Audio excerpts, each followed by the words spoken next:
예, 사랑하고 축복합니다. 오늘 주님의 임재가 여러분들 가운데 오늘 임하시고 오늘 예배 가운데 살아 역사하는 주님을 경험하시기를 다시 한번 주님의 이름으로 축복합니다. 아멘. 오늘 우리 예배 가운데 여러분들이 영혼이 소생되는 그런 시간이 되었으면 합니다. 그리고 여러분들 입술로 고백해 드릴 때 아멘, 할렐루야 많이 고백해 드리고 주님의 영광을 위해서 찬양해 드리는 오늘 이 시간 되기를 다시 한번 주님의 이름으로 축복합니다. 예수님의 지상명령 마태복음 28장 19절 20절 너희는 가서 모든 민족으로 제자를 삼아 내가 너희에게 명령한 모든 것을 가르쳐 지키게 하라. 너희는 가서 모든 민족을 제자로 삼아 내가 너희에게 명령한 모든 것을 지키게 하라 라고 주님께서 말씀하셨습니다. 첫 번째 예수님의 지상명령, 첫 번째 부르셨어요. 두 번째 순종했어요. 오늘 세 번째 이루어졌어요 라는 말씀을 가지고 말씀을 전하겠습니다. 오늘 하나님의 말씀을 봉독해 드리겠습니다. 오늘 하나님의 말씀은 마태복음 19장 25절에서 26절 말씀입니다. 25절 26절 말씀을 하나님 말씀을 받들어 봉독해 드리겠습니다. 눈을 크게 뜨십시오. 그리고 저를 집중하십시오. 제자들이 이 말씀을 듣고 몹시 놀라 그렇다면 누가 구원받을 수 있겠습니까? 하고 물었다. 예수님은 제자들을 바라시며 사람의 힘으로는 할 수 없지만 하나님께서는 다 하실 수 있다라고 대답하셨다. 그렇다면 누가 구원받을 수 있겠습니까? 크게 따라서 한번 해보겠습니다. 그렇다면 누가 구원받을 수 있겠습니까? 사람의 힘으로는 할 수 없지만 하나님께서는 다 하실 수 있다.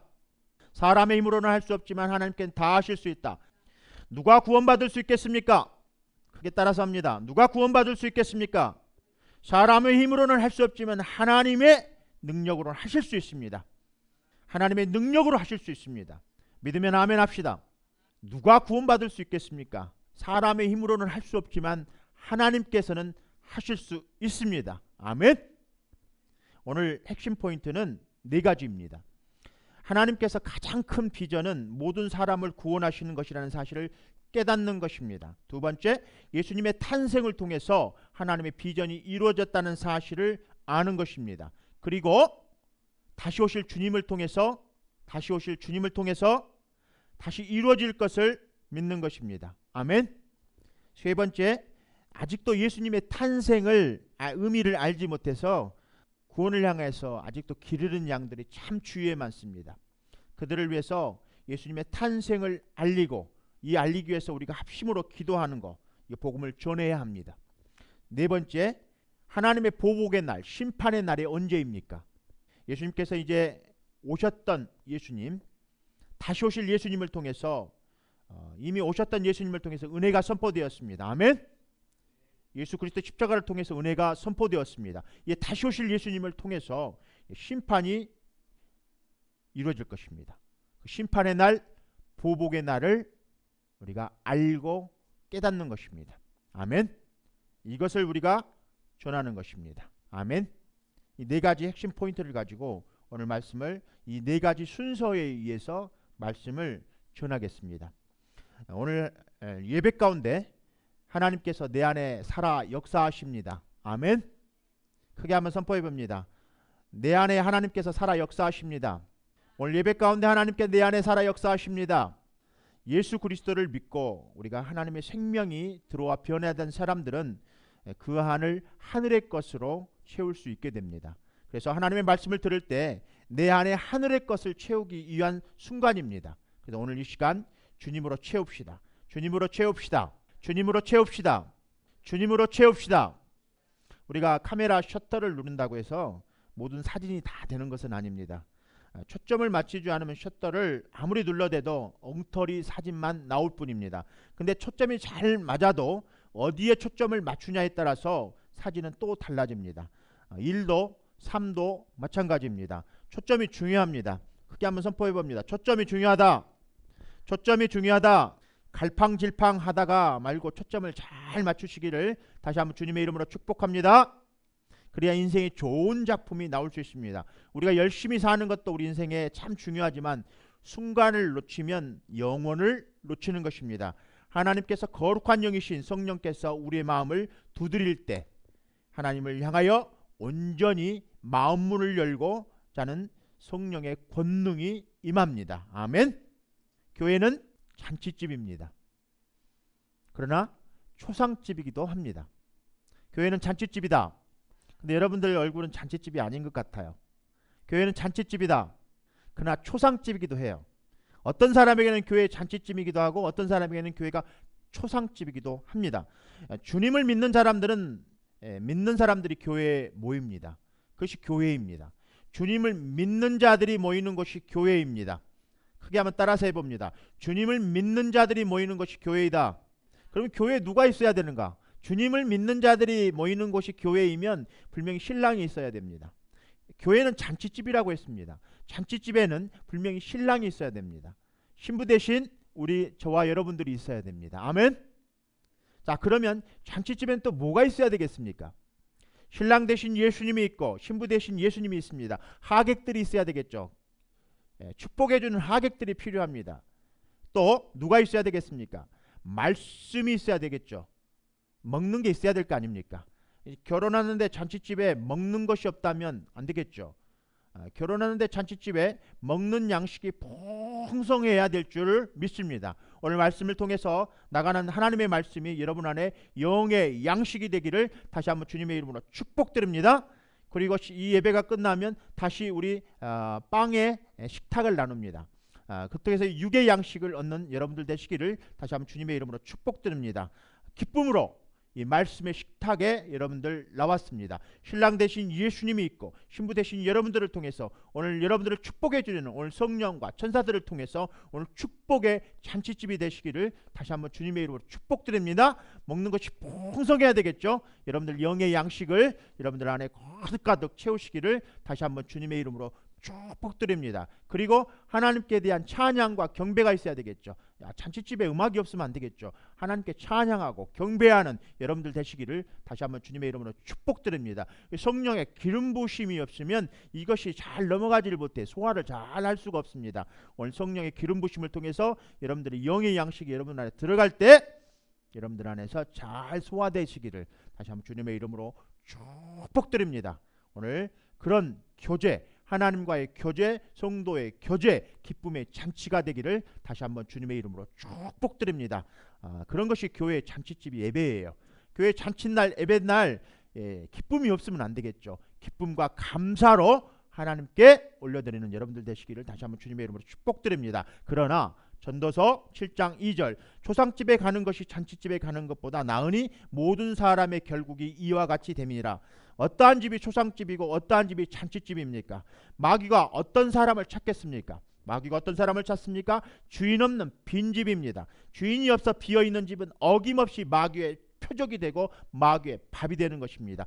비어있다라는 말은 한가하다, 무의미하다, 무가치하다, 생명이 없다는 뜻을 가지고 있습니다. 주인이 없는 빈집은 삶의 의미도 없고 가치도 없고 생명도 감격도 없는 쓸쓸한 삶을 말합니다. 오늘날 얼마나 많은 사람들이 주인 없는 빈집처럼 살아가고 있는지 모릅니다.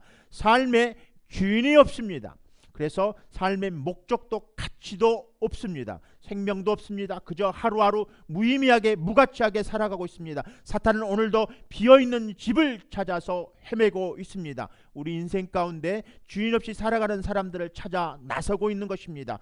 베드로전서 5장 8절은 너희 대적 마귀가 우는 사자같이 두루다니며 삼킬 자를 찾나니 너희 대적 마귀가 우는 사자같이 두루다니며 삼킬 자를 찾나니. 마귀가 어떤 사람을 찾겠습니까? 주인 없는 빈집입니다. 주인이 없어 비어있는 집은 어김없이 마귀의 표적이 되고 마귀의 밥이 되고 맙니다. 어떤 경우에도 귀신이 우리 집에, 우리 인생의, 우리 마음의 주인, 인생의 주인이 되어서는 안 되는 것입니다. 귀신에게 주인의 자리를 내놓은 사람은 모습이 어떠한 것인지를 잘 우리 알고 있습니다. 우리 주위에 보면 귀신 들려서 귀신의 종로로 타는 사람들을 종종 볼 수 있습니다. 우리는 마가복음 5장 귀신 들린 사람들의 비참한 모습을 보게 됩니다. 성경은 이렇게 말씀하고 있습니다. 마가복음 5장 3절에서 5절 말씀을 봉독해 드리겠습니다. 그 사람은 무덤 사이에 거처하는데 이제는 아무도 그를 쇠사슬로도 맬 수 없게 되었으니 이는 여러 번 고랑과 쇠사슬에 매였어도 쇠사슬을 끌고 고랑을 깨뜨렸습니다. 그리하여 아무도 그를 제어할 힘이 없는지라 밤낮 무덤 사이에서 산에서나 늘 소리지르며 돌로 자기의 몸을 해치고 있었더라. 그는 자기 집에 살지도 못했습니다. 귀신이 그를 공동묘지로 끌고 가서 무덤 사이에 살게 했습니다. 밤이면 낮이고 귀신이 시키는 대로 온 산을 뛰어다니며 고함을 질러댔습니다. 돌로 자기 몸을 상해하는 자의 행위도 서슴지 않았습니다. 정신이 제정신이 아닙니다. 몸도 자기 마음대로 할 수가 없습니다. 모든 것이 귀신 시키는 대로 할 뿐입니다. 그러나 힘이 대단히 셉니다. 아무도 그를 이길 장사가 없습니다. 쇠사슬로 묶어 놓아도 한 가닥 실을 끊어버리듯이 끊어버립니다. 이게 군대 귀신 들린 사람의 모습입니다. 귀신이 우리 인생과 삶의 주인이 되면 우리 모습이 그렇게 됩니다. 정상적인 생활을 할 수가 없습니다. 자기 몸이나 자기 마음, 자기 생각을 자기가 통제할 수 없습니다. 주인이 귀신 시키는 대로 해야 합니다. 스승이신 예수님을 은 30에 판 가룟 유다를 생각해 보십시오. 마귀가 그 마음의 집에 주인으로 있을 때 그는 예수님을 팔려는 더러운 생각을 하게 되었습니다. 요한복음 13장 2절에서 분명하게 증거해 주고 있습니다. 마귀가 벌써 시몬의 아들 가룟 유다의 마음에 예수를 팔려는 생각을 넣었더라. 그래서 결국 가룟 유다는 마귀가 시키는 대로 예수님을 은 30에 팔아먹었습니다. 이게 어찌 제정신을 할 수 있겠습니까? 3년 동안 예수님을 따라다니면서 예수님의 말씀을 배웠고 능력과 기적을 직접 체험했던 사람이 예수님을 은 30에 팔아먹을 수 있습니까? 은 30이라는 것은 노예 한 사람의 몸값에 지나지 않습니다. 스승을 노예 한 사람의 몸값으로 팔아먹으리는 그게 어찌 제정신으로 가능하겠습니까? 요즘 많은 교회들을 보면은 예수님의 제자들, 목사님을 내쫓아버리고 목사님은 성도를 내쫓아버리는 노예 한 품삯밖에 안 되는 은 30에 팔아버리는 사람들이 참 많이 있습니다. 가정을 둘러보십시오. 학교를 둘러보십시오. 직장을 둘러보십시오. 마음에 안 들면 다 내쳐버립니다. 이게 오늘날 가룟 유다와 같은 귀신 비어있는 우리의 집에 주인이 없는 비어있는 집에 마귀가 들어와서 살고 있는 우리들의 모습입니다. 내가 내 마음대로 내 몸을 못해요. 귀신이 종노릇된 배신자 유다의 종말이 어떻게 되었는지 여러분들 잘 아실 겁니다. 유다는 나중에 자신이 엄청난 잘못을 저질렀다는 것을 알게 되었습니다. 그런데 귀신은 그에게 회개할 기회조차도 주지 않습니다. 돈을 송소에 던져놓고는 나무의 목을 메어 자살하도록 하여 그 영혼을 지옥으로 끌고 가고 말았습니다. 오늘날 많은 목회자들, 많은 성도들이 교회에서 목을 매서 집에서 화장실에 자살해버리는 많은 목회자 성도들을 바라보게 됩니다. 이것은 가룟 유다와 같은 주인이 마음에 주인이 없는 빈집에 귀신이 들어와서 그를 조종하고 그를 회방하고 그를 자살로 이끌게 하는 것입니다. 이게 귀신이 주인 되어 산 사람의 결말입니다. 자살합니다. 자살. 귀신은 거짓말장이요 거짓의 아비라고 요한복음 8장 44절은 말씀하고 있습니다. 그래서 귀신이 주인이 되면 거짓말장이가 됩니다. 그래서 교회 안에 오늘날 많은 교회의 목사님들, 성도들이 거짓말을 얼마나 잘하는지 모릅니다. 그래서 거짓의 아비 귀신이 시키는 대로 거짓된 삶을 살아가게 됩니다. 귀신은 처음부터 또 요한복음 8장 44절에 살인자라고 합니다. 그래서 귀신이 주인이 되면 사람을 죽이는 일의 도구가 됩니다. 그래서 사람을 죽이는 사람들이 제정신으로 사람을 죽일 수 있겠습니까? 귀신이 시키는 대로 하다 보니까 그렇게 한 것입니다. 또 살인자나 귀신의 종노릇하는 사람은 말로 사람을 죽이기도 합니다. 말로 사람을 죽이기도 합니다. 그래서 저주하는 것도 귀신이 시키는 것이고 예수의 영은 생명을 사랑하는 영인데 생명을 살리는 영인데 반해 귀신은 생명을 죽이는 영이요 생명을 저주하는 영입니다. 오늘날 많은 교회 안에 성도가 성도를 죽이고 말로, 목사가 성도를 말로 죽이고 또 성도가 말로 성도 목사님을 죽이고 이렇듯 교회 안에는 죽이는 일로 판을 치고 있습니다. 또 교회가 교회를 죽이는 일로 판을 치고 있습니다. 생명을 살리는 일을 말을 많이 하고 축복을 많이 해주는 말을 많이 해도 시원찮은데 이런 저주의 말로 사람을 죽이는 것은 마귀의 자녀들인 것입니다. 귀신에게 자신의 주인자를 내어준 사람만큼 어리석고 불쌍한 사람은 없습니다. 그런데 오늘날 그런 모습이 너무나 교회 주위에 많이 있습니다. 무당을 찾아가는 사람도 자기 인생을 귀신에게 맡기는 것과 같습니다. 귀신들은 내 인생의 주인이 되어달라고 돈을 주며 부탁하는 것입니다. 무슨 굿을 하느냐 풍어제를 하느냐 하는 것 모두가 귀신에게 종노릇하는 사람들입니다. 연초가 되면 사람들이 사주를 봅니다. 사주도 다 귀신의 장난에 불과합니다. 연초가 되면 많은 대형교회 목사님들이 무당 집에 찾아가서 오늘 다음에 우리 교회는 잘 될까요? 부흥될까요? 이렇게 사주와 무당에게 찾아가서 점을 치곤 합니다. 많은 성도들이 많은 돈을 가지고 가서 우리 아들 자식 잘 될까요? 이렇게 사주를 보고 합니다. 우리 옛날 어른들은 불쌍하게도 너무나 많은 귀신들을 섬기며 살았습니다. 마당에 가면 마당 귀신, 화장실 가면 화장실 귀신, 부엌에 가면 부엌 귀신, 이렇게 귀신을 온 천지에다 귀신을 섬기고 살았습니다. 헛간에 가도 헛간 귀신, 창고에 가도 창고 귀신, 가는 곳마다 귀신들이 있어서 저희는 어렸을 때 시골에서 화장실을 무서워서 갈 수가 없었습니다.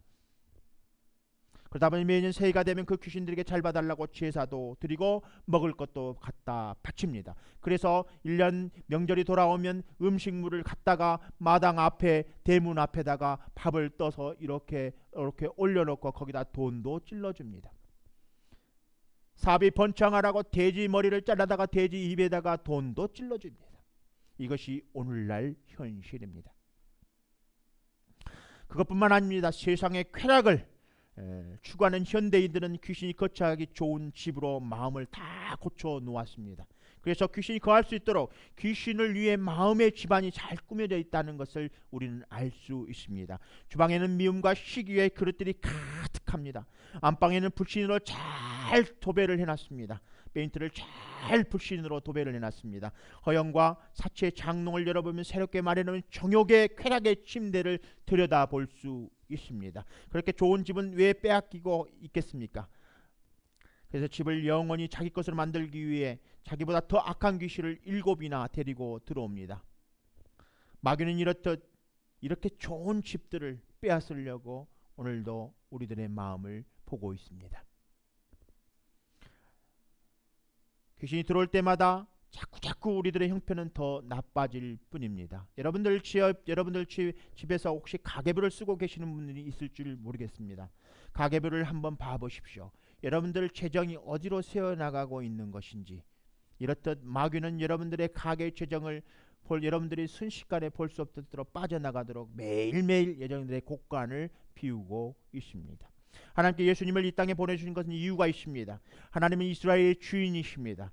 주인이신 하나님께서 주인을 잊어버리고 살아가는 그들에게 당신의 독생자 예수 그리스도를 주인으로 보내주신 것입니다. 그런데 생명의 빛으로 오신 예수 그리스도를 어둠의 세상 가운데 있었던 많은 사람들이 받아들이지 못했습니다. 그들은 자기 백성에 찾아오신 주님을 외면했습니다. 영접하지 않았습니다. 그러나 영접하는 사람에게는 하느님의 자녀가 되는 권세를 주셨습니다. 성경은 이렇게 증언하고 있습니다. 요한복음 1장 11절에 13절에 자기 땅에 오매 자기 백성이 영접지 아니하였으니 영접하는 자 곧 그 아들을 믿는 자에게는 하나님의 자녀가 되는 권세를 주셨으니 이는 혈통으로나 육정으로나 하나님의 뜻으로 나지 아니하고 오는 하나님께서로 난 자들이니라라고 주님께서 말씀하고 계십니다. 우리는 그 예수님을 우리 인생의 주인으로 모신 사람들입니다. 아멘. 믿으면 아멘 합시다. 이제 우리 인생의 주인은 예수님입니다. 우리 크게 한번 선포해 봅니다. 우리 인생의 주인은 예수님입니다. 우리 인생의 주인은 예수님입니다. 예수님을 주인으로 모신다는 것은 예수님의 영의 성령을 모셨다는 것입니다. 예수님은 당신의 영이신 성령으로 우리 안에 오십니다. 성령으로 우리의 주인이 되십니다. 성경은 이렇게 말씀합니다. 너희가 하나님의 성전인 것과 하나님의 성령이 너희 안에 계시는 것을 알지 못하느냐라고 고린도전서 3장 16절은 말씀하고 있습니다. 우리 안에 성령이 오시면 우리는 성령의 주인 하나님의 성전이 되는 것입니다. 귀신이 머물러 사는 집은 귀신의 집입니다. 여러분들 하나님의 성전이 있는 하나님이 살아계신 성전이십니까? 아니면 귀신이 거하는 귀신의 집입니까? 그러나 성령께서 주인 되어 사시는 집은 하나님의 성전입니다. 성령께서 우리의 마음의 주인으로 오셔서 우리를 하나님의 거룩한 처소의 성전으로 바꾸어 주셨습니다. 그 성령께서 우리의 삶의 주인 되시면 우리의 삶도 거룩한 삶으로 바뀌게 됩니다. 성령이 오시면 모든 것이 새롭게 됩니다. 죽음의 자리에 성령이 오시면 생명의 자리가 됩니다. 절망의 자리에 성령이 오시면 희망으로 바뀝니다. 거짓과 미움이 지배하던 자리에 성령이 오시면 사랑의 풍성한 자리가 됩니다. 불안과 근심의 자리에 성령이 오시면 기쁨과 환희의 자리가 됩니다. 성령의 주인으로 모시면 모든 게 바뀝니다. 우리 인생의 주인이 자리가 비어 있으면 안 된다는 것입니다. 어떤 경우에도 귀신이 우리 인생의 주인이 되어서는 안 된다는 것입니다. 우리는 이제 예수님이 우리 인생의 주인이 되실 뿐입니다.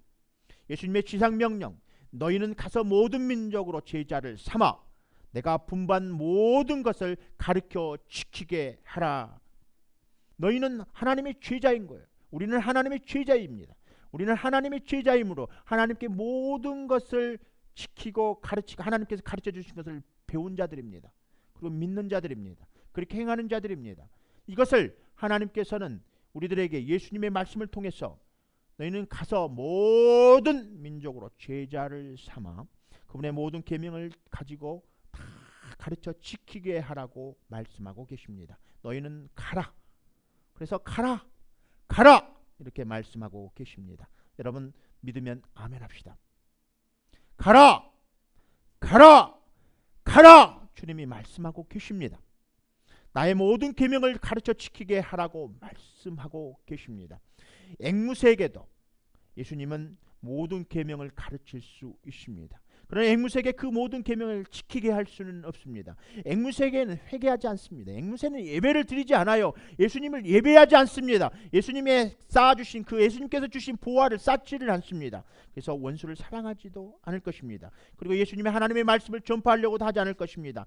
모든 앵무새들이 교회 안에 목사와 성도들이 많이 있다는 것을 우리는 요즘 발견할 수 있습니다.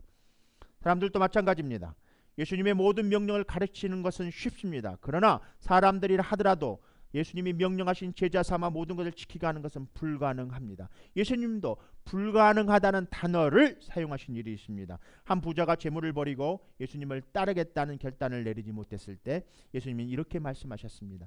낙타가 바늘귀로 나가는 것이 부자가 하나님 나라에 들어가는 것보다 쉬우니라. 사람은 할 수 없으되 하나님은 그렇지 아니하니 하나님은 다 하실 수 있느니라라고 마가복음 10장 25절 27절은 말씀합니다. 사람은 할 수 없지만 하나님은 다 하실 수 있습니다. 사람은 할 수 없지만 하나님은 다 하실 수 있습니다. 사람은 할 수 없지만 하나님은 하실 수 있습니다. 믿으면 아멘 합시다. 그래서 하나님은 모든 것을 다 하실 수 있는 분입니다. 믿으면 아멘 합시다. 마태복음 19장 25절 26절 오늘 본문의 말씀이죠. 누가 구원받을 수 있겠습니까? 라고 물었습니다. 사람의 힘으로는 할 수 없지만 하나님은 다 하실 수 있느니라고 말씀하고 있습니다.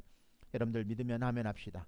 로마서 4장 20절 말씀을 펼쳐보겠습니다. 로마서 4장 20절 말씀을 펼쳐보겠습니다. 제 성경으로 로마서 243쪽입니다. 로마서 4장 21절 말씀을 봉독해 드리겠습니다. 믿음이 없어 하나님의 약속을 의심치 않고 믿음에 견고하여져서 하나님께 영광을 돌리며 약속하신 그것을 또한 능히 이루실 줄을 확신하였으니 믿음이 없어 하나님의 약속을 의심치 않고 믿음이 없어 하나님의 약속의 말씀을 의심치 않고 믿으면 아멘 합시다. 믿으면 아멘 합시다. 믿음이 없어 하나님의 약속을 의심치 않고 의심하지 않는 여러분들 되시기를 다시 한번 주님의 이름으로 축복합니다. 의심 많은 자여, 의심 많은 자여, 의심 많은 자여. 여기 누가 있습니까? 의심 많은 자여, 하나님의 언약의 말씀에 의심 많은 자여, 여기 누구 있습니까? 여러분들 믿음이 견고하여지시기를 다시 한번 주님의 이름으로 축복합니다. 믿음이 견고하게 될지어다. 믿음이 견고하게 될지어다. 믿음이 견고하게 될지어다. 믿음이 견고하게 될지어다. 그렇게 되시기를 다시 한번 주님의 이름으로 축복됩니다. 의심은 사라질지어다. 의심은 사라질지어다. 믿음이 견고하게 될지어다. 여러분들 귀신이 여러분 안에 들어올 때마다, 마귀가 여러분들을 유혹할 때마다, 거짓 아비는 마귀가 여러분들을 유혹할 때마다 믿음 없는 자 되지 않고 믿음이 견고한 자 되시기를 다시 한번 주님의 이름으로 축복합니다. 하나님께 영광 올려드리기를 다시 한번 주님께 영광 올려드립니다. 아멘. 아멘. 믿음 없는 소리 하지 않기를 다시 한번 주님의 이름으로 축복합니다. 믿음 있는 소리를 하시기를 다시 한번 주님의 이름으로 축복합니다. 믿음 있는 행동을 하시기를 다시 한번 주님의 이름으로 축복합니다. 믿음 없는 행동하지 않고 믿음 있는 행동하시기를 다시 한번 주님의 이름으로 축복합니다. 여러분들, 그러기 위해서는 약속하신 그것을 또한 능히 이루실 줄을 확신하였으니 믿으시면 아멘 합시다. 확신하기를 다시 한번 주님의 이름으로 축복드립니다. 오늘의 말씀입니다. 오늘의 말씀은 그거예요. 오늘의 말씀은 이루어졌어요 라는 말씀은 확신을 갖는 것입니다. 믿음의 확신을 가지시기를 다시 한번 주님의 이름으로 축복합니다. 구원을 주시는 분은 누구이십니까? 우리는 할 수 없지만, 사람은 할 수 없지만 하나님께서는 하실 수 있습니다. 하나님께서는 하실 수 있습니다. 믿으면 아멘 합시다. 오늘 말씀을 통해서 두 번째, 예수님의 탄생을 통해서 하나님의 약속을 이루셨습니다. 마태복음 1장 21절 23절 말씀을 우리 같이 한번 합독하시겠습니다. 아들을 낳으리니 그의 이름을 예수라 하라. 이는 그가 자기 백성을 저희 죄에서 구원할 자심이니라 하니라. 이 모든 일에 된 것은 주께서 선지자를 하신 말씀을 이루려 하심이니 이르시되 보라 처녀가 잉태하여 아들을 낳을 것이요 그 이름을 임마누엘이라 하리라 하셨으니 이를 번역한즉 하나님이 우리와 함께 계심이니라. 하나님이 우리와 함께 계심이니라. 하나님은 임마누엘을 하셨습니다. 예수 그리스도를 죄에서 구원할 자 예수 그리스도, 죄에서 구원할 자 예수 그리스도, 그는 임마누엘 하나님이십니다. 우리와 함께 하실 자. 보라 처녀가 잉태하여 아들을 낳으니 죄에서 구원할 자 예수 그리스도, 그를 임마누엘이라 하셨습니다. 그는 우리와 함께 할 자입니다. 아멘 하면 입으로 크게 아멘으로 선포해 드립니다. 우리와 함께 할 자입니다. 임마누엘 하나님.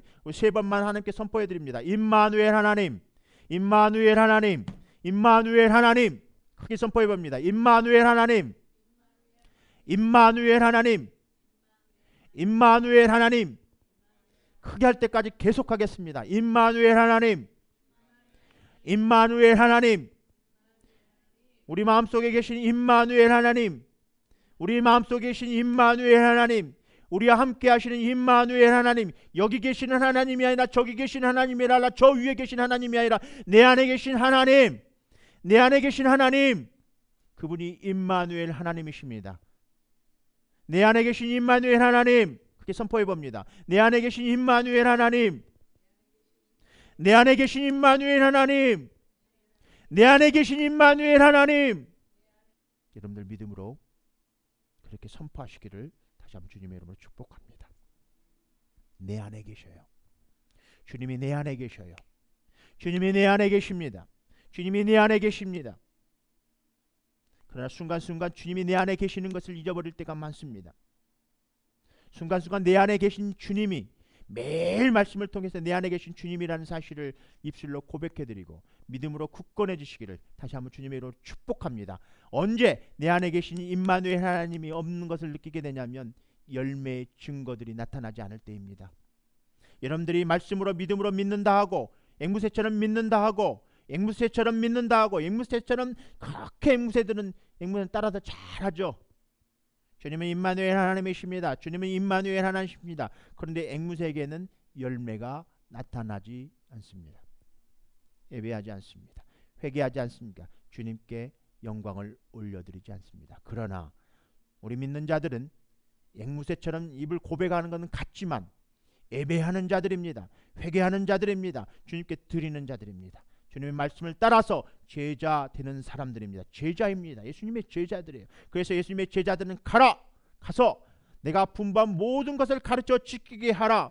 제자 삼는 일을 여러분들이 하시는 것입니다. 여러분들에게 제자 삼는 사역을 하지 않으면, 여러분들에게 여러분들의 삶 가운데 제자가 없으면, 여러분들 삶 가운데 제자를 삼지 아니하면, 평생 동안 제자를 삼지 않으면 여러분들은 열매의 증거가 나타나지 않는 거예요.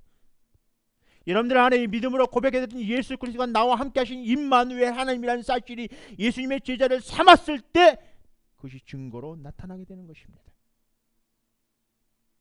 부디 간곡히 여러분들에게 부탁드립니다. 예수님의 제자를 삼으시기를 다시 한번 주님의 이름으로 축복드립니다. 예수님의 제자를 삼으시기를 다시 한번 주님의 이름으로 축복드립니다. 여러분들 삶 가운데 예수님의 제자를 삼으셔야 돼요. 나이가 많든 적든 예수님의 제자를 삼으셔서 여러분들의 제자를 삼으시기를, 예수의 이름으로 예수님의 제자를 삼으시기를 다시 한번 주님의 이름으로 축복드립니다. 그들에게 가르쳐 지키게 하십시오. 그들에게 가서 가르쳐 지키게 하십시오. 그 일을 여러분들이 하실 때 여러분들의 증거로 분명히 그것이 나타나게 될 것입니다.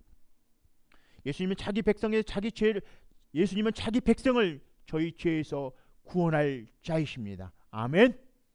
이것이 구약에는 감추어졌던 비밀이었습니다. 예수님의 삶은 예수님이 딱 태어났을 때 그 감추어졌던 비밀이 다 드러나게 되었습니다. 구약에 있는 사람들은 예수님을 눈으로 보지 못했습니다. 그래서 예수님이 오실 것에 대해서 하나님이 약속하신 말씀을 믿음으로 믿었을 때 그들이 구원을 받았습니다. 오실 예수님을 통해서 그들이 믿음으로 구원을 받았습니다. 선지자들의 말을 통해서 그들은 예수님이 오실 것이라는 기적의 계시의 말씀을 들었습니다. 하나님의 언약의 말씀을 예언 선지자들을 통해서 계시의 말씀을 들었습니다. 그리고 오실 예수님에 대해서 그들은 믿었습니다.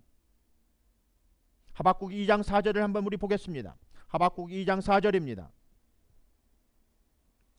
하박국 2장 4절을 한번 펼쳐보겠습니다. 하박국 2장 4절 제가 말씀으로 읽어드리겠습니다. 보라, 그의 마음은 교만하여 그의 속에는 정직하지 못하느니 그러나 의인은 그 믿음으로 말미암아 살리라. 의인은 그 믿음으로 말미암아 살리라. 의인은 그 믿음으로 말미암아 살리라. 구약에 있는 말씀입니다.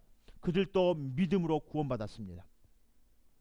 율법을 지켜서 구원받은 것이 아니라, 계명을 지켜서 구원받은 것이 아니라, 장로의 유전을 지켜서 구원받은 게 아니라, 교회의 교리를 지켜서 구원받은 게 아니라, 목사님의 말씀을 들어서 그들은 구원받은 게 아니라, 선지자들의 말을 들어서 구원받은 게 아니라 그들도 믿음으로 구원받았습니다. 크게 믿으면 아멘 합시다. 믿음으로 구원받았습니다. 믿음으로 구원받았습니다. 오늘 우리도 믿음으로 구원받을 수 있습니다. 오늘 우리도 믿음으로 구원받을 수 있습니다. 여러분들 믿음으로 구원받으시기를 다시 한번 주님의 이름으로 축복합니다. 예수님이 오셔서 저희의 죄를 구원할 자이심을 그들은 믿음으로 선포했습니다. 그래서 감추어진 복음의 비밀이었습니다. 하나님의 비밀이었습니다. 감추어진 하나님의 비밀이었습니다. 골로새서 1장 말씀을 보겠습니다. 골로새서 1장 말씀입니다. 여기는 파워포인트는 없으니까 성경을 찾으셔야만 합니다. 골로새서 1장 25절 27절 말씀입니다. 제가 하나님 말씀을 봉독해 드리겠습니다. 이 비밀은 만세와 만대로부터 오므로 감추어졌던 것인데 이제는 그의 성도들에게 나타났고 하나님이 그들로 하여금 그 이 비밀의 영광이 이방인 가운데 어떻게 풍성한 것을 알게 하려 하심이라. 이 비밀은 너희 안에 계신 예수 그리스도니 곧 영광의 소망이시니라. 만세 만대로부터 감춰졌던 비밀, 그 비밀이 예수님의 탄생을 통해서 드러나게 되었습니다. 이것을 이방인에게 알리게 하라는 것입니다. 이것이 예수님의 복음의 비밀입니다. 복음의 비밀이 무엇입니까? 그 풍성한 하나님의 영광 가운데 감춰졌던 그 비밀이 무엇입니까? 예수 그리스도, 그분 한 분뿐인 것입니다. 우리가 무엇을 많이 해서 자격이 있어서 하나님 앞에 나아가는 것이 아니라 예수 그리스도를 통해서 하나님 앞에 나아가는 줄 믿으면 아멘 합시다. 예수 그리스도께서 이 땅에 오셔서 그 복음의 비밀이 무엇입니까? 죄악 가운데 있는 우리들을 위해서 예수님께 이 땅에 오셔서 그 하나님의 사랑이 선포되어 하나님의 사랑이 실천되어 하나님의 언약의 약속의 말씀이 십자가의 그 그리스도의 보혈을 통해서 성취된 거예요. 이것이 십자가의 복음입니다. 예수님께 십자가에서 우리 죄를 위해서 죽어주신 거예요. 그리고 장사 지내주셨어요. 죽으셔서 3일 동안 땅속 무덤에 있었는 거예요. 마귀는 예수님이 죽어버리면 이 땅의 인류를 구원하지 못할 것이라는 것을 철통같이 알고 있었습니다. 그래서 예수님을 그냥 죽여버리면 되겠다. 예수님을 십자가에 죽여버리면 인류를 구원하지 못할 것이다 라고 생각해서 예수님을 그냥 죽여버린 거예요. 그러나 예수님이 우리 인류의 죄를 위해서 죽어주신 것은 예수님은 죄가 하나도 없으신 분이세요. 죄 없으신 예수 그리스도께서 십자가에서 우리들을 위해서 죽어주심으로 말미암아 장사 지낸 바 되었다가 우리의 죄가 합법적으로 깨끗하게 의롭게 되었어요. 그러나 우리가 다시 그 무덤 속에서 아직도 죽어 있다면 우리는 생명이 없는 거예요. 예수님이 3일 만에 부활하심을 통해서 우리가 다시 새 생명을 얻게 된 것입니다. 그래서 이 십자가의 복음과 이 부활의 복음을 통해서 우리가 예수 그리스도의 십자가의 복음을 통해서 부활의 생명을 통해서 우리가 생명을 다시 얻게 돼 새롭게 된 자가 된 것입니다. 믿으면 아멘 합시다. 에베소서 3장 1절 2절 말씀을 보겠습니다. 에베소서 3장입니다. 에베소서 3장 1절에서 2절입니다. 에베소서 3장 1절에서 2절입니다. 이러므로 그리스도 예수의 일로 너희 이방을 인해 갇힌 자 된 나 바울은 너희를 위하여 내게 주신 하나님의 그 은혜의 경륜을 너희가 들었을 터이라. 곧 계시로 내게 비밀을 알게 하신 것은 내가 이미 대강 기록함과 같으니 이것을 읽으면 그리스도의 비밀을 내가 깨닫는 것을 너희에게 알 수 있으리라. 계속 복음을 이렇게 쭉 읽어보시면 계시로 비밀을 알게 하셨다는 거예요. 누구에게? 바울에게. 에베소서 6장입니다. 6장 20절입니다. 에베소서 6장 20절입니다. 에베소서 6장 20절. 이 일을 위하여 내가 쇠사슬에 매인 사신이 된 것은 나로 이 일에 당연히 할 말을 담대히 하게 하려 하심이니라. 바울이 이 계시의 말씀을 통해서 예수 그리스도가 복음의 비밀이라는 사실을 알게 되었습니다. 예수 그리스도께 십자가에서 우리의 죄, 모든 인류의 죄를 다 대속해 주시고, 인류의 죄가 아니라 우리의 죄, 내 죄를 다 대속해 주시고 장사지는 바 되었다가 합법적으로 우리는 죄에서 의인이 되어서 다시 새 생명 부활을 통해서 새 생명 얻은 자들을 마귀는 예수님을 죽이면 그냥 끝나는 걸로 알고 있었어요. 그러나 그것이 그 복음에 감춰졌던 비밀이었던 것입니다. 이것을 계시를 통해서 바울에게 알려주셨습니다. 그래서 6장 20절 말씀 전에 17절부터 말씀을 18절부터 말씀을 좀 보겠습니다. 모든 기도와 간구로 하되 무시로 성령 안에서 기도하고 이를 위하여 깨어 구하기를 항상 힘쓰며 여러 성도를 위하여 구하고 또 나를 위하여 구할 것은 내게 말씀을 주사 나로 입을 벌려 복음의 비밀을 담대히 알게 하려 복음의 비밀을 담대히 알리게 하옵소서 할 것이니 이 일을 위하여 내가 쇠사슬에 매인 사신이 된 것은 나로 이 일에 당연히 할 말을 담대히 하게 하려 하심이니라. 바울에게 이 말씀을 주셔서 바울의 입을 벌려 복음의 비밀을 담대히 알리게 하셨다는 것입니다. 복음을 우리에게 알리게 하신, 계시를 통해서 알리게 하신 이유가, 성경을 우리에게 주신 것은, 바울에게 주신 것, 우리에게 주신 이유가 여기에 있는 것입니다.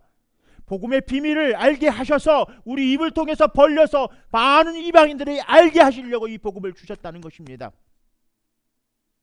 너만 먹고 잘 살아라고 주신 게 아니라, 너만 축복받으라고 주는 게 아니라 이 복음의 비밀을 알게 하시려고 뭐를 주셨다고요? 예수 그리스도가 우리의 구원주라는 사실을, 다시 예수 그리스도가 십자가에 우리를 위해서 죽어주시고 생명 되신 그리스도의 부활을 통해서 우리에게 생명 주신 것을 알게 하려고 이방인들에게 복음을 전하게 하시려고 이 복음을 주셨다는 것입니다. 이것이 성경의 기록 목적입니다.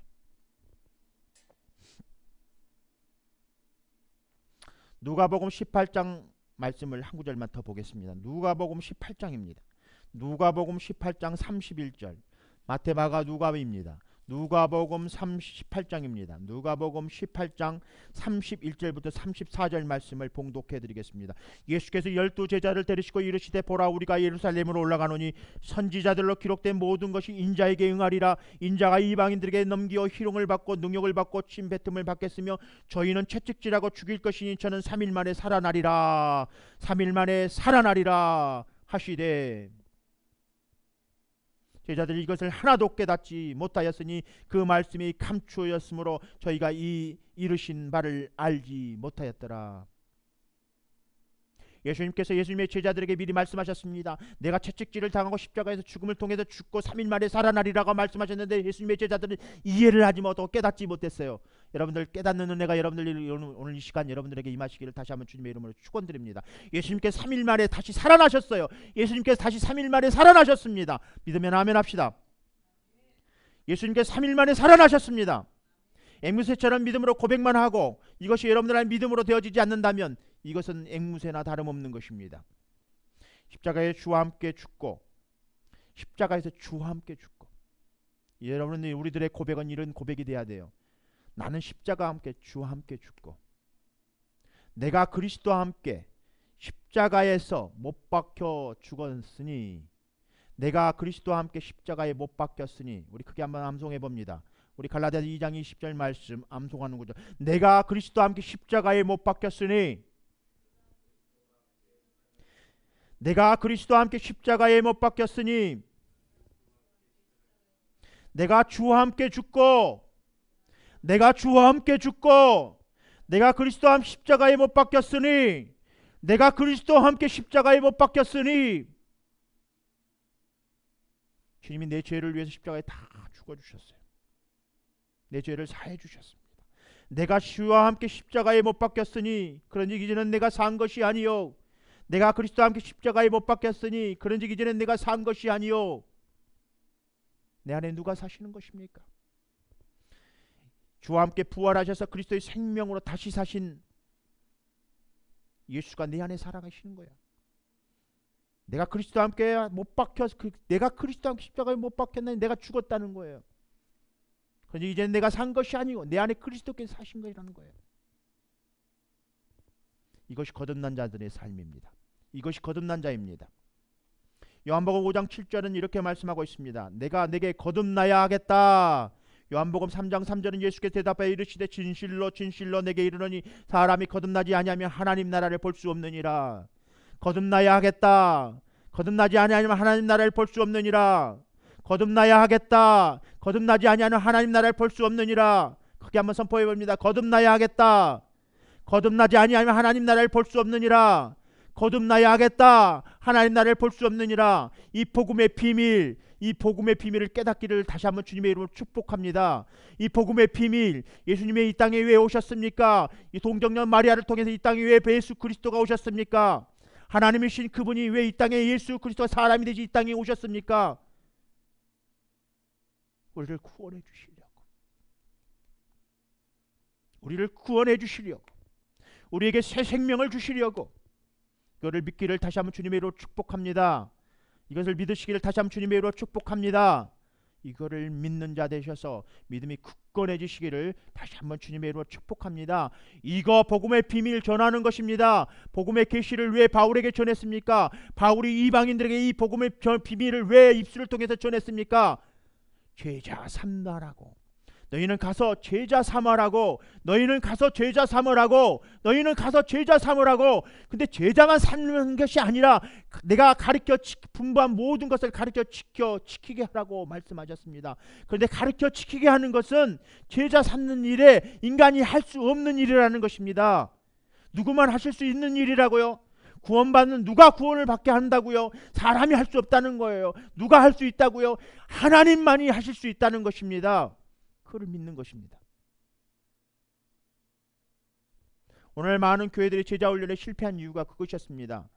내가 제자 되어서 가라, 제자를 삼아라, 제자를 삼아라, 가라, 제자를 삼아라, 가서 내게 분부한 모든 것을 가르쳐 지키게 하라고 계속 가르쳐 지키게 했습니다. 내 제자가 되었다고, 내 제자가 되었다고 다 사람 제자만 만들어 버렸습니다. 하나님의 제자, 예수님의 제자를 만드는 것입니다. 하나님의 제자, 예수님의 제자가 되었다는 사실을 나중에 다 알게 됩니다. 하나님이 하셨다는 사실을, 하나님께 영광을 올려드리는 것입니다. 그래서 오늘 이 시간 여러분들 주님의 제자들이 다 되시기를 다시 한번 주님의 이름으로 축복합니다. 그리고 주님께서 말씀하신 내가 분부한 모든 것을 가르쳐 지키게 하라.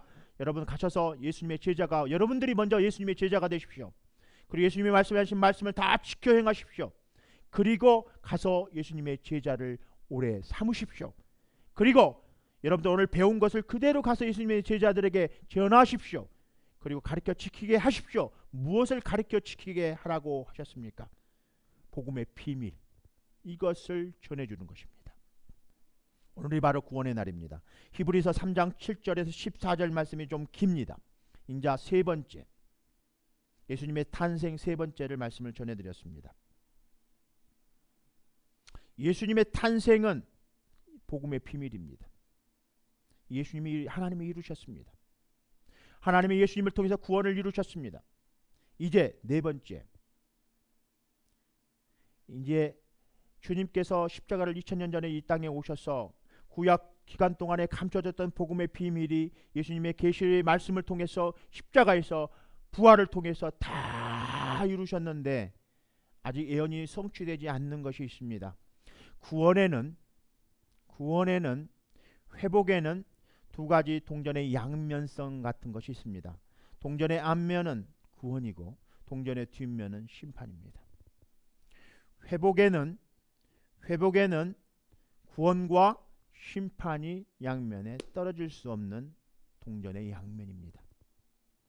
예수님이 이 땅에 오신 것은 회복하시기 위해서 이 땅에 오셨습니다. 구원을 주시기 위해서, 다시 심판 때에도 우리들에게 회복을 주시기 위해서 이 땅에 오십니다. 그러나 주님이 오신 그 시점은, 다시 오실 그 시점은 오늘 심판만이 우리들에게 남아 있습니다. 히브리서 3장 7절 14절입니다.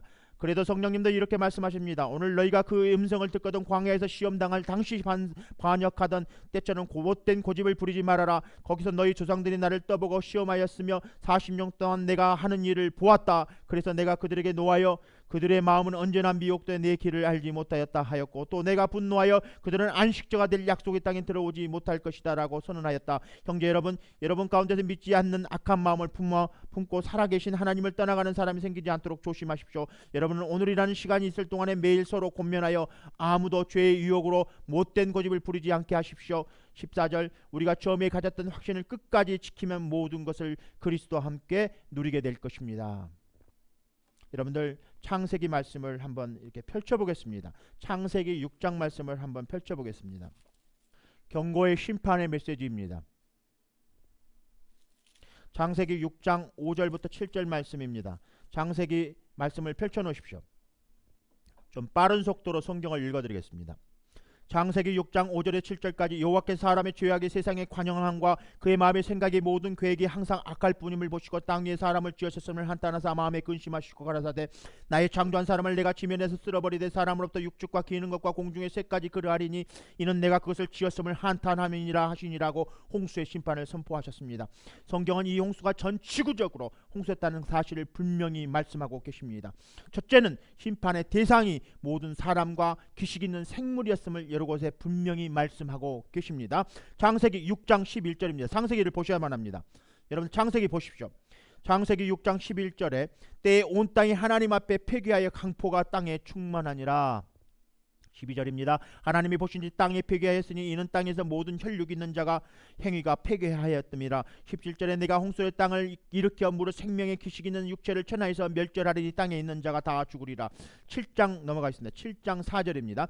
지금부터 7일이면 내가 40주야를 땅에 비를 내려 나의 지은 모든 생명을 지면에서 쓸어버리리라. 또한 실제로 홍수가 전 땅을 덮었고 노아 방주에 탄 사람들과 생물 위에 모든 사람과 가식이 기식 있는 생명체가 홍수로 죽었음을 분명히 하고 있다. 7장 19절입니다.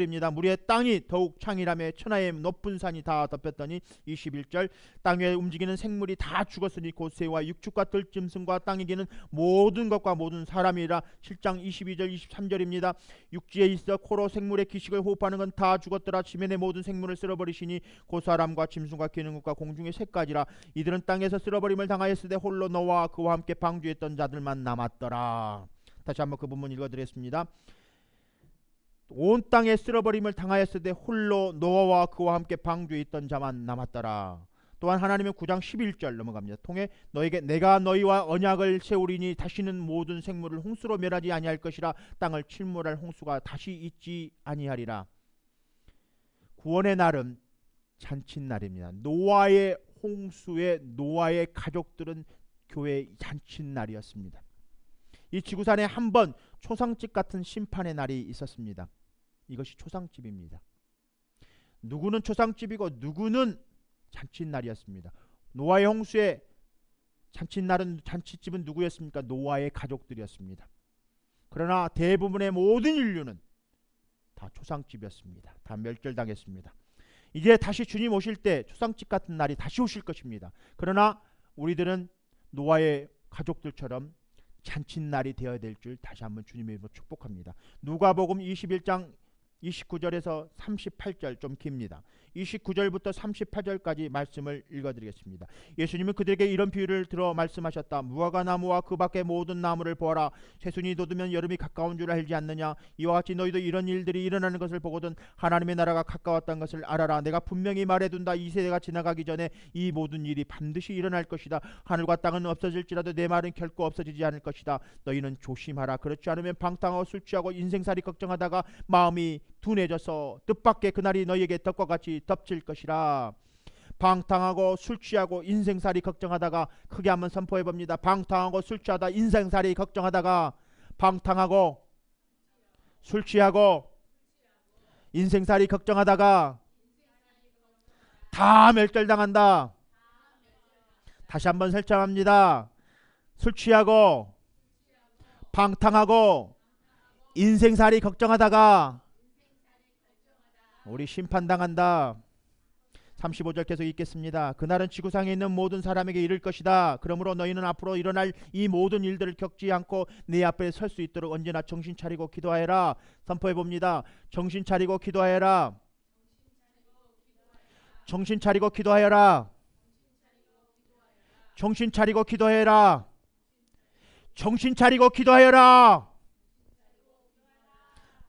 37절입니다. 예수님은 매일 낮에는 성전에서 가르치시고 밤에는 감람원이라는 산에 가서 지내곤 하셨다. 그리고 사람들은 모두 이른 아침부터 예수님 말씀을 들으려고 성전에 모여들었다. 그런 심판날이 오게 될 것입니다.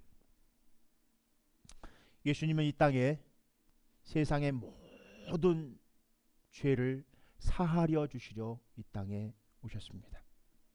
그분은 십자가에서 못 박혀서 온몸의 피를 다 쏟으시고 다 이루셨다. 다 이루었다. 크게 선포해 봅니다. 다 이루었다. 다 이루었다. 구원을 다 이루었다. 구원을 다 이루었다. 다 집을 지었대요. 사람들은 자꾸 구원을 이루어 가려고 한대요. 다 이루었다. 주님이 구원을 십자가에서 다 이루었다. 구원이 다 이루어졌습니다. 믿으면 아멘 합시다. 구원은 다 이루어졌습니다. 이루어 가는 것이 아닙니다. 그러나 심판은 앞으로 이루어질 것입니다. 아멘 하면 입술로 고백해 드립니다. 심판은 크게 선포해 봅니다. 심판은 예수님 오시면 이루어질 것이다. 구원은 십자가에서 다 이루어졌다. 그것도 구원을 이루려고 하지 마십시오. 예수님의 이 말씀에 순종하십시오. 구원을 이루지 마십시오. 구원이 다른 데 있는 게 아닙니다. 예수 그리스도의 십자가의 부활에 있는 것입니다. 헛된 생각, 헛된 일, 그런 일로 시간을 낭비하지 맙시다. 우리 예수님 안에 있으면 안전합니다. 크게 선포해 봅니다. 우린 예수님 안에 있으면 안전합니다. 예수님 안에 있으면 안전합니다. 예수님 안에 있으면 치유됩니다. 예수님 안에 있으면 치유됩니다.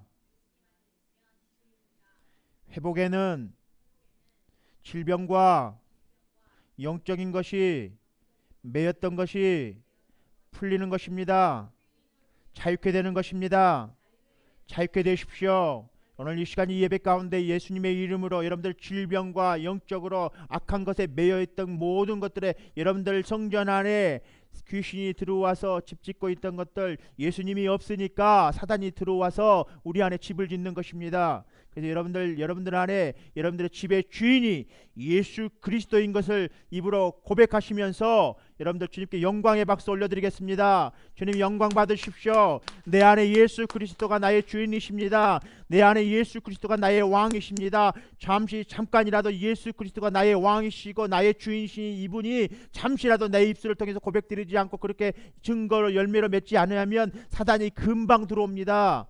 그래서 여러분들 하루하루 근심하지 맙시다. 염려하지 맙시다. 두려워하지 맙시다. 예수 그리스도가 내 안에 계시는데 무엇을 두려워하십니까? 예수 그리스도가 내 안에 주인이십니다. 예수 그리스도가 내 안에 주인이십니다. 주님께 영광의 박수 올려드리고 예배를 마치겠습니다. 주님 영광 받아주시옵소서. 예수님이 내 안에 주인이십니다. 예수님이 내 안에 주인이십니다. 그 어떤 것도 들어오지 못하게 예수 그리스도가 내 안에 주인이신 분들은 사단 마귀가 내 안에 들어왔어도 우리를 해치지 못합니다. 안전합니다. 예수 안에 가시기를 다시 한번 주님의 이름으로 축복합니다.